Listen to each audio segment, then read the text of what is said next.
جانے کہاں گئے وہ دن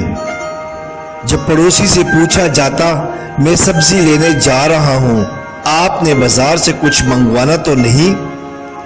جب بچوں کو گھر سے مار پڑتی تھی کہ تم نے اسکول میں ایسی حرکت کیوں کی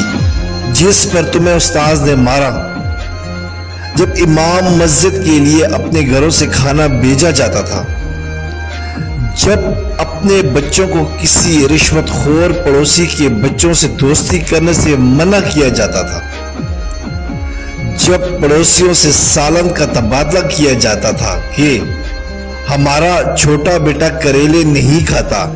آپ ایک پلیٹ کریلا رکھ لیں اور جو آپ نے پکایا ہے اس سالن کی ایک پلیٹ دے دیں۔ جب رات کی بچی روٹی کو پانی اور گھی لگا کر اس کا پراٹھا تیار کیا جاتا تھا اور سب بہن بھائی اس کا ناشتہ انجوائے کرتے تھے، جب ہمیں گھر میں ڈبل روٹی لاتا دیکھ کر پڑوسی پوچھتے تھے اللہ خیر کرے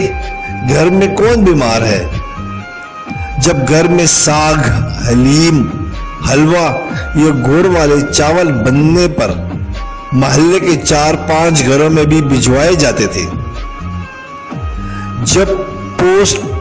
میں ہمارا نام پکار کر ہمارا خط گھر کی ڈیوڑی پر پھینک دیا جاتا تھا، جب کسی شادی یا مرگ پہ پڑوسیوں کو اپنے گھر کے کمرے،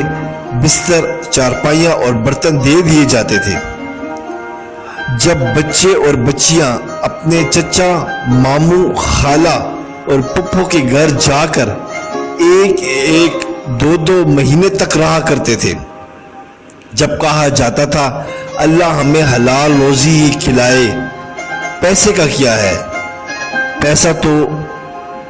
کسی کے پاس بھی ہوتا ہے، جب پڑوسنے کسی شادی بیاہ پہ جاتی تھی اور ایک دوسرے سے مانگے ہوئے کپڑے اور زیور پہن کر جایا کرتی تھی، جب ہمارے پڑوسی ہمارے سب رشتہ داروں کو جانتے تھے اور کسی اجنبی کے ہمارے گھر آنے پہ پوچھتے تھے یہ کون ہے، انہیں پہلے کبھی نہیں دیکھا، جانے وہ دن کہاں گئے؟ سبسکرائب کریں، لائک کریں اور بیل آئکن پہ کلک کریں تاکہ آپ کو اس طرح کی پیاری اچھی اسلامی ویڈیو ملتی رہے۔